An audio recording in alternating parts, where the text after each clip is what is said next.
சுதந்திர தினமான நாளை பாஜகவினுடைய கொடி ஊர்வலத்துக்கு சென்னை உயர்நீதிமன்றம் அனுமதி வழங்கியிருக்குது.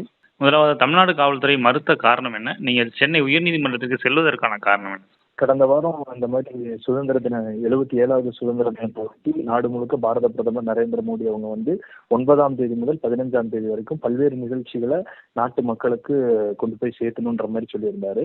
அதன் ஒரு பகுதியா வந்து பாஜக இளைஞரணி சார்பா நாங்க வந்து இருசக்கர வாகன பேரணி, இது முழுக்க முழுக்க எதுக்காக அப்படின்னு சொல்லி பார்த்தோம்னா தேசப்பற்ற ஊட்டணும். இன்னைக்கு இருக்கக்கூடிய இளைஞர்கள் வந்து நிறைய தவறான வழிகள் போறாங்க.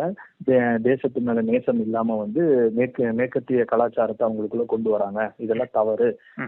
இது தேசத்து மேல பற்று கொண்டு வரணுன்ற ஒரே நோக்கத்தோட தேசிய கொடி வந்து இருசக்கர வாகன பேரணிக்கு நாங்க வந்து அனுமதி கேட்டிருந்தோம்.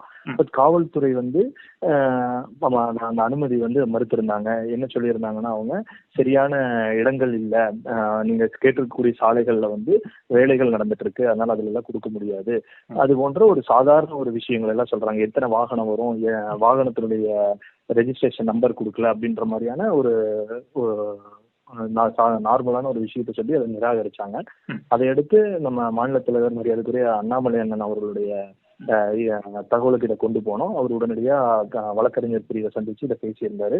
நம்ம நேற்று வந்து உயர்நீதிமன்றத்துல இதுக்கான வழக்கு தொடுத்திருந்தோம். அதையடுத்து நேற்றே வந்து இதுக்கு சம்பந்தமா விசாரணைக்கு எடுத்த நீதிபதி அவங்க வந்து இன்றைய தினம் வந்து அதுக்கு வந்து பதில் கொடுக்குமாறு காவல்துறைக்கு உத்தரவு போட்டிருந்தாரு. இன்னைக்கு நீதித்துறையில இருந்து நம்மளுக்கு அருமையான ஒரு தீர்ப்பு வந்திருக்கு.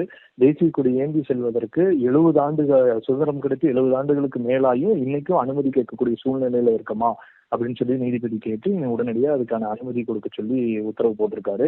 இந்த உத்தரவு பாரதிய ஜனதா கட்சி இளைஞரணி சார்பா அதை வரவேற்றுக்கிறோம். நாளைக்கு தொடர்ந்து தமிழகம் முழுக்க இந்த இளைஞரணி சார்பா நடக்கக்கூடிய இந்த தேசிய கொடி ஏற்றி ஒரு நிகழ்ச்சியானது தமிழகம் முழுக்க நாளைக்கு நடக்குதுங்க சார். இந்த தமிழக அரசு அனுமதி மறுத்ததற்கு பின்னாடி என்ன மாதிரியான உள்நோக்கம் இருக்கும் அப்படின்னு நீங்க நினைக்கிறீங்களா? இது எப்படி இருக்குன்னா, பிரிவினைவாதத்தை தூண்டக்கூடிய அரசாங்கம் இன்னைக்கு ஆளுதோ அப்படிங்கிற ஒரு சந்தேகம் ஏற்படுது. ஏன்னா ஒரு சுதந்திர இந்தியால இன்னைக்கு கோயம்புத்தூர் மாதிரியான ஒரு நகரத்துல ஹாப்பி ஸ்ட்ரீட் அப்படின்ற ஒரு விஷயத்துக்கு அனுமதி கொடுக்குறாங்க. கோவை மாநகராட்சி அதை எடுத்து நடத்துது ஹாப்பி ஸ்ட்ரீட்ன்ற ஒரு விஷயம். அது வந்து பாத்தீங்கன்னா முழுக்க கலாச்சார சீர்கேடா இருக்கு. அங்க வந்து பைக்குகளை தவறா பயன்படுத்துறது, பெண்கள் கூட ஆடுறது, பெண்கள் ரோட்ல இறங்கி தேவையில்லாத விஷயங்கள் எல்லாம் பண்றதுக்கெல்லாம் அனுமதி கொடுக்கக்கூடிய அரசாங்கம் தேசப்பற்று ஊற்றணும், இந்த தேசம் ஒண்ணு சேர்க்கணும், ஒண்ணு சேர்க்கணும் அப்படின்ற மாதிரி இளைஞரணி சார்பா நம்ம எடுக்கக்கூடிய முயற்சியை உடனடியாக தடை பண்றாங்க. எங்க தேசம் ஒண்ணு சேர்ந்துட்டா தன்னால ஆட்சிக்கு வர முடியாதோ அப்படின்ற ஒரு நம்பிக்கையில தொடர்ந்து இந்த மாதிரியான எதிர்ப்புகளை அவங்க தெரிவிச்சிட்டு இருக்காங்க. இப்போ வந்து இந்த விவகாரத்துல வந்து சென்னை உயர்நீதிமன்றம் தேசிய கொடியை மிகவும் மரியாதையுடன் எடுத்து செல்லணும் அப்படிங்கிற மாதிரியான ஒரு விஷயத்த வந்து சொல்லியிருக்காங்க.